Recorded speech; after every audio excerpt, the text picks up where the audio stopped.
Hi, I'm Alexa. Welcome back to the Nuanced Diaries, where I say the things that I think people are thinking but not often saying, and being my vulnerability a permission slip for yours.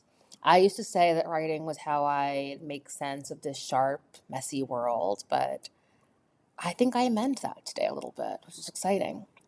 So I start with this quote from the song The Deepest Sighs, The Frankest Shadows by Gangs of Youth. And it's hard not to sing it. It's like, 'cause not everything means something, honey. So say the unsayable, say the most human of things. Say the unsayable, say the most human of things. So in the past, there have been times when I have batched and scheduled these posts, but mostly I decide what feels truest, share with you week to week. And there's not a lot of lag time between when I finish writing and when you get to start reading. I like it that way. For example, I am writing and now recording all of this on February 13th. Friday the 13th, 2026, around 3 p.m., now closer to 4, for example. And if all goes accordingly to the I think it is, you'll be reading this or listening to this on the way home from work tonight. The idea of sharing a perfectly polished and edited essay when that's the opposite of how I feel, that's the exact opposite of what I set out to do here. I am here, my vulnerability on display, like I said, as permission slip for yours.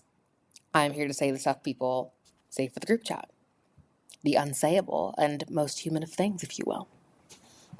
More and more lately, I find myself thinking about the kinds of stories I want to tell, about my own life, and the kinds of stories I want to help people bring into the world. I'm here to tell unfiltered, messy, nuanced, rich, vivid stories with many shades and hues. Some simple, some complex, some shocking. I'm here, like all of us, to chart a completely new course. I'm growing increasingly sick of being told what to do and how to do it, as if someone else could possibly know a 3-step plan that would fix my life. And another quote here from Numb Little Bug by, I don't actually know how to pronounce, I think Beiholtz, Beihold. I love this song. It goes, a little bit tired of trying to care when I don't. A little bit tired of quick repairs to cope.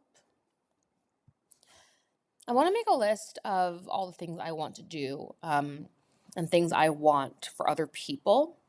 And then I want to change all the pronouns to I. So everyone deserves peace would become I deserve peace. I deserve peace.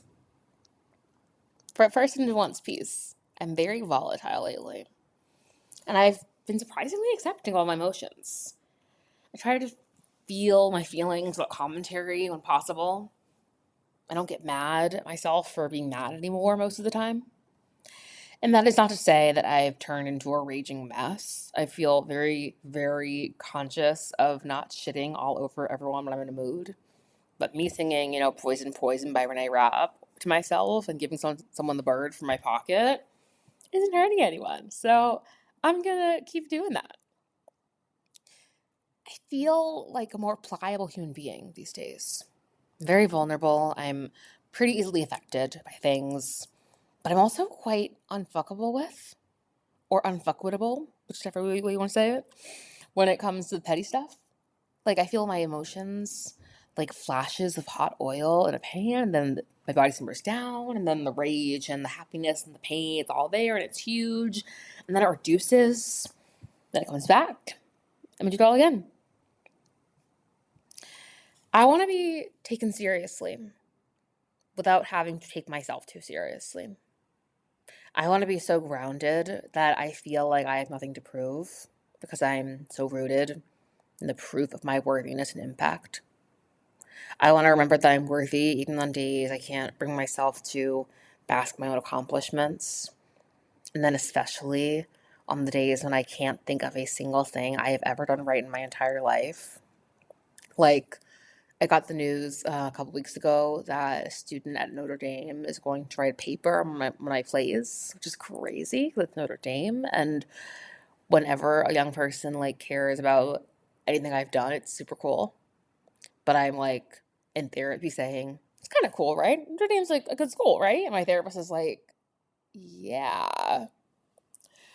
But then lately, instead of thinking about that, I've just been letting this memory I have run wild of going with the wrong group during a school field trip. And it's been haunting me. It was a different class. I think we got the whole different school. But I play it on loop, and I wonder if anyone else is just remembering this and thinking about it too. And I wonder if they know that it was total accident and that I felt so bad for the entire trip that I couldn't focus on the exhibits. And I don't even know what museum it was. Like, I could not tell you where that happened or where it was, or it could have been the Egyptians. It could have been modern technology. It could have been the MoMA. I literally only remember the shame and guilt. I want to pick up baby Alexa and wrap her and all of her tangled up anxiety into the softest blanket I can find. And I want to mother myself the way I plan to mother my future babies. Life is never just one thing. Neither am I. Neither is this newsletter. People love to preach on niching down and having one clear message or offer or brand. We chastise inconsistency. We question people who take sharp turns instead of straight roads. We tell multi-hyphenates to find a through line to connect all of their many dots. Make it make sense. We never quite finish that sentence. Make it make sense to everyone else. Make it make sense to everyone who is confused by your life choices. Make it make sense to those who have never taken a sharp turn. Like I said earlier, I used to say that writing is how I attempt to make sense of this sharp, messy, imperfect, wild world. And I write the word attempt very clearly there, right? Because, like, it is an attempt. But I'm no longer trying to make sense of it. I'm just writing about it. I think the idea of making sense of worlds like this feels more and more futile by the day. Inside the Nuance Diaries, I am not giving clear, tidy explanations to those who are bewildered by those of us with nonlinear, quote-unquote messy, unexplainable, inner and outer lives. I am writing directly to those who do the bewildering, not the bewildered. The bewilderers, if you will. Humans who feel like they are too much. Humans who deserve permission slips to indulge in their muchness and deep vulnerability. And to give you those permission slips each week, I can't get wrapped up in the pressure to quote unquote make sense and tidy my mess and connect the dots and batch a bunch of essays sitting in my Google Drive and schedule them through June, even though I could do that because I have enough saved to do that. And I can't tell you what to expect every week because I can't even tell myself what to expect each week. A poem, an essay, a stream of consciousness, nervous breakdown. There's a quote from Gandhi, Mahatma Gandhi. It says, "In order to be truthful, I cannot be consistent." And it was relayed to me by Glennon Doyle on her podcast and relayed to her by Ramadas on his podcast. I may not be consistent, but I am committed. Committed to telling the truth and committed to doing it with you. So if you agree, I welcome you to come and get messy and vulnerable and stop worrying about making sense and dive into the nuance that is being a human being. I think we're all full of nuance, for the record. We are all many, many things. It's not like an opt-in, opt-out kind of thing. We can live our lives fighting that current and desperately trying to steer our fragile little boats to some far offshore.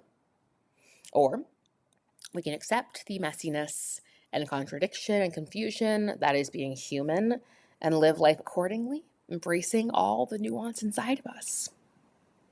We can stop fighting the current and just swim, sink, and float together. I've done both, but I've ultimately chosen the sea. I'm Pisces after all. And another last lyric from that song I mentioned earlier, "Numb Little Bug" by Behold. I've got to look that up, how she pronounces her last name, because I love her so much. A little bit tired of sinking, this water in my boat. I'm barely breathing, trying to stay afloat. This is what happens when I try to sing a lyric when it's not like in the phrase. I see it and I'm like, I'm gonna sing it. But It's a little bit tired of sinking. There's water in my boat. I'm barely breathing, trying to stay afloat. And then the rest goes, a little bit tired of quick repairs to cope. Guess I'm just broken and broke. It's a great song. I wrote / recorded an essay, quote unquote essay below that's linked. There are a bunch of essays linked here, by the way. And this one was about a year ago. It's called Swimming Like Hell. And Alexa of May 125 had already been through hell. I will validate her. That girl had been through so much hell. And she had no idea there was so much more hell coming. Like, the hell was only just beginning. She was so desperate to reach the shore, and she was treading water and talked about that. But she made the brave choice to talk about it, right? And to talk about what she was going through right there in the middle of the ocean. And I'll just read a quick excerpt. I wrote, again, this is May of 25, so almost about a year ago. I am out in the waters right now, and they are choppy, and sometimes it's fine. Sometimes it's great. It's like not true. It's never great. Sometimes it's awful. And I am treading and actually swimming for my life. Part of me thought, okay, well, you could talk about what you're going through right now as you're swimming through these waters. Maybe once people know what I'm carrying, what I'm doing, and what it's like for me out here, maybe I'll find out that there are people closer than I think who want to be life buoys and boats and rafts. Maybe there's more community and validation and solidarity and help and support available to me than I think. And that was true, because a few months later, I wrote about paying for my groceries in quarters, which was wild and is a very hard post to keep up, but I do it because, again, permission slip, vulnerability, there you go. And a subscriber, Larry Bone, hi Larry, brought the sea metaphor back for me in the comments of that one. He wrote, this is a little excerpt of what he wrote. This post is inspiring because it's like you're out in a small boat out of San Diego, where I used to live, having gone through a lot of stormy weather that somehow show up out of nowhere. And you keep going, and you keep going. It makes me think of what Beach Boys sing, sail on, sailor. Fair winds to you always. That comment meant so much to me, Larry, and still does. So I feel like I've catapulted myself out of the boat, honestly. I am willingly in the water, splashing around, feeling it all, and learning to swim. I don't actually think the goal is to get to the shore anymore.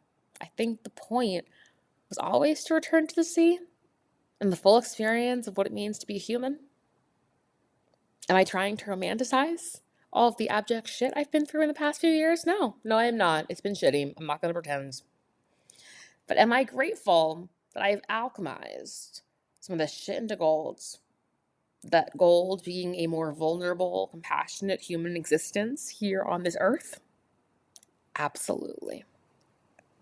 Speaking of gold, I'm going to leave you with something I wrote 3 years ago, which now feels like a bit of a message in a bottle from my past self to who I am now. It's called Straw to Gold. Thank you so much for being here. Thank you for seeing me in all my messy glory.